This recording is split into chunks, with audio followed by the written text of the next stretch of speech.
Welcome back students. और आज की इस वीडियो में बच्चों डिस्कस करेंगे worksheet number 9 for class 6, subject social science है। एंड ये वर्कशीट डायरेक्टरेट ऑफ एजुकेशन की तरफ से आप सब बच्चों के लिए 23 अक्टूबर 2020 के लिए शेड्यूल की गई है। वर्कशीट का टॉपिक क्या है बेटा? Diversity and discrimination, struggle for equality. सभी बच्चे जानते हैं, हम लास्ट वर्कशीट से जो है इसको पढ़ रहे हैं। डाइवर्सिटी क्या है, डिस्क्रिमिनेशन क्या है। हमने डिस्क्रिमिनेशन के बारे में पढ़ा कि किस तरह हमारा जो कंट्री है उसमें कैसे हम डिस्क्रिमिनेट करते हैं अदर्स पीपल के साथ। ओके, और यहाँ पर हम पढ़ेंगे कि कैसे जो है स्ट्रगल हुआ इक्वलिटी के लिए, समानता के लिए। Dear students, depressed class, women, tribes, peasant and social reformer fought against inequalities along with from the British rule before independence। यानी जो डिप्रेस्ड क्लास थी बेटा, वुमेन है, ट्राइब्स जो जनजातियां थी, पीजेंट यानी फार्मर्स, सोशल रिफॉर्मर, इन सभी लोगों ने किसके साथ स्ट्रगल जो है यहाँ पर दे fought against inequalities.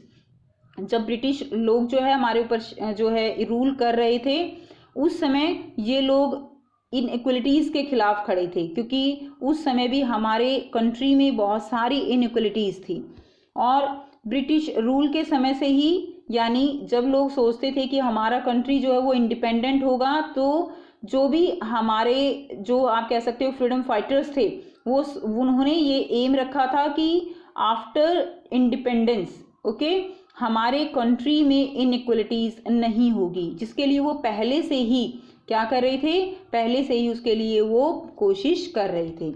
Every effort has been made to remove any inequality, तो हर एक प्रयास किया गया, and discrimination from the society of free India.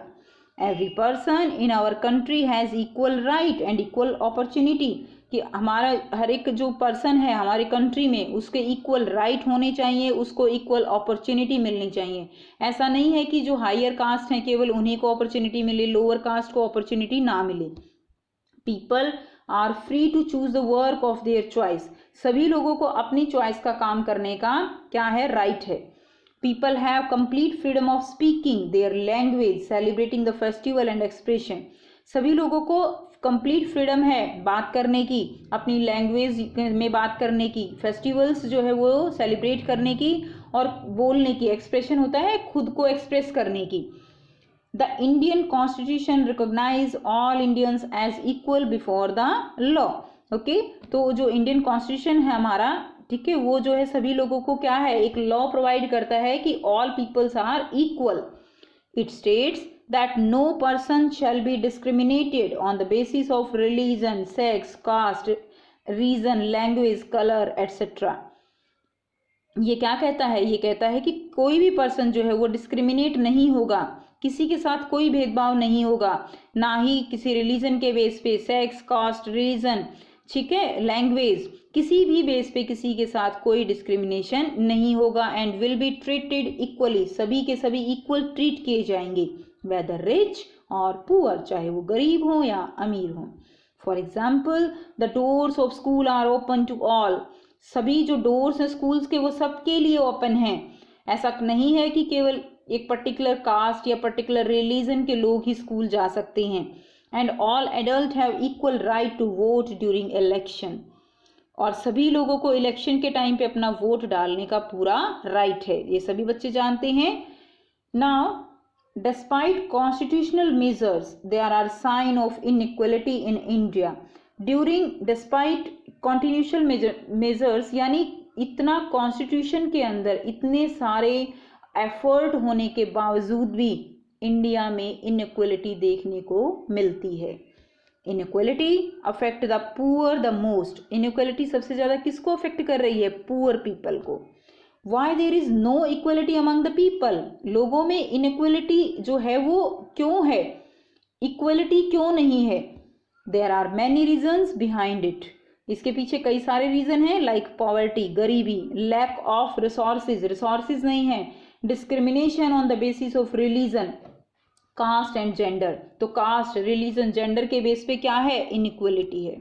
Many individuals and organisation fought for equality, काफ़ी ऑर्गेनाइजेशंस हैं, लोग हैं, वो इस इनइक्वलिटी के खिलाफ जो है फाउट उन्होंने की है, ठीक है, वो उन्होंने अपने आप को एक इक्वल तरीके से सबके साथ इक्वल चलने के लिए, सबको इक्वल समझने के लिए क्या किए हैं, यहाँ पर उन्होंने मूवमेंट्स किए हैं। Now doctor Bhimrao Ambedkar struggle for the entry of everyone into the temple for social equality. Doctor Bhimrao Ambedkar सभी बच्चे जानते हैं, फादर ऑफ कॉन्स्टिट्यूशन। उन्होंने स्ट्रगल किया है किसके लिए, लोगों की एंट्री के लिए, जो लोअर कास्ट के लोग थे उनकी एंट्री के लिए, कि उनको टेम्पल में जो है एंट्री दी जाए, क्योंकि जो कुछ कास्ट हैं उनकी टेम्पल में एंट्री नहीं होने दी जाती थी, तो इसके खिलाफ वो लड़े थे। Mahatma Jyotiba Phule and Savitri Bai Phule fought for the women education. बच्चों पहले वुमेन के एजुकेशन को भी कोई जो है इतना महत्व नहीं दिया जाता था, ओके, तो उसके लिए इन्होंने प्रयास किए थे कि वुमेन एजुकेशन जो है वो उनका राइट है। अब यहाँ पर कुछ क्वेश्चन दिए गए हैं जिनको आपको सॉल्व करना है। फर्स्ट क्वेश्चन देखिए, what do you understand by equality.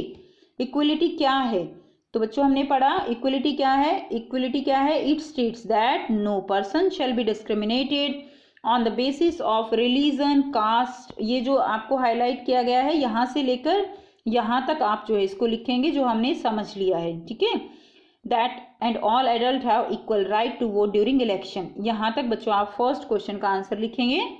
Next second question देखिए, what are the main causes of inequality among the people. तो मेन कॉजेज क्या है इनइक्वलिटी के, there are the many reasons behind it like poverty, lack of resources, discrimination on the basis of religion, caste, gender etcetera. तो यहाँ से जो आपको यहाँ पर ग्रीन में हाईलाइट किया गया है यहाँ से यहाँ तक आप इसका आंसर लिखेंगे। नेक्स्ट देखिए question number 3, what kind of inequalities do you see around you, give some examples. तो आप अपने चारों तरफ बेटा किस किस तरह की इनइक्वलिटी देखते हो, आपको वो एग्जाम्पल यहाँ पर देने हैं। We can see inequality on the basis of religion, sex, caste, region, language, colour etcetera. तो इस सारी तरह की जो है टाइप हम इनइक्वलिटी की अपने चारों तरफ देखते हैं, चाहे वो रिलीजन से रिलेटेड है या बॉय एंड गर्ल का जो है इनइक्वलिटी है, या lower caste and higher caste, या पुअर और रिच की इनइक्वलिटी है, या किसी रीजन की इनइक्वलिटी है। लैंग्वेज से हम जो है लोगों को इनइक्वलिटीज जो है से देखते हैं, कलर से देखते हैं, ठीक है ना, ब्लैक एंड वाइट की अगर जो है तो वो भी क्या है, इनइक्वलिटी है। Question number 4, give an example with the help of their parents in which one person or a group of few people change the situation of inequality। आपको अपने पेरेंट्स के हेल्प से एक एग्जाम्पल देना है जिसमें कुछ पीपल हों या एक ही पीपल हो जिन्होंने इनइक्वलिटी के खिलाफ जो है लड़ाई लड़ी है। सो हम यहाँ पर आपको एक एग्जाम्पल दे रहे हैं, आप अपनी जो है मर्जी से अगर आपको कोई और आता है तो वो आप यहाँ पर लिख सकते हैं। I know about doctor Bhimrao Ambedkar who was against the inequality of caste। तो डॉक्टर भीमराव अंबेडकर जो इनइक्वलिटी के खिलाफ थे, कास्ट की इनइक्वलिटी के खिलाफ थे, क्योंकि वो खुद ही लोअर कास्ट से बिलोंग करते थे और वो इन चीज़ों को फेस कर रहे थे, ठीक है, तो वो इस चीज़ के क्या थे, अगेंस्ट थे। He takes so many steps to overcome this with the support of Dr. Bhimrao Ambedkar. Thousands of people visit Mahad Place and also drink water there, which was not permitted for lower caste people। तो उन्होंने ऐसी जगह उन्होंने visit किया था Mahad place पे जहाँ पर लोगों को पानी पीने की इजाज़त नहीं थी, तो वहाँ पर उन्होंने जो है जाकर पानी पिया था। थाउजेंड्स ऑफ पीपल एक साथ वहाँ पर गए थे। It was a great revolution against inequality. तो ये क्या था, इनइक्वलिटी के खिलाफ एक ग्रेट रेवोल्यूशन था, ठीक है। और इस कैंपेन को जो है कौन यहाँ पर लीड कर रहे थे, डॉक्टर भीमराव अंबेडकर। तो ये थी बच्चों आपकी आज की वर्कशीट इनइक्वलिटी से रिलेटेड। आई होप बेटा आपको वर्कशीट क्लियर है। कोई भी प्रॉब्लम है तो आप कमेंट करके पूछ सकते हो। वीडियो अच्छी लगी तो लाइक शेयर जरूर कीजिए, चैनल को सब्सक्राइब कीजिए and thanks for watching. Have a nice day.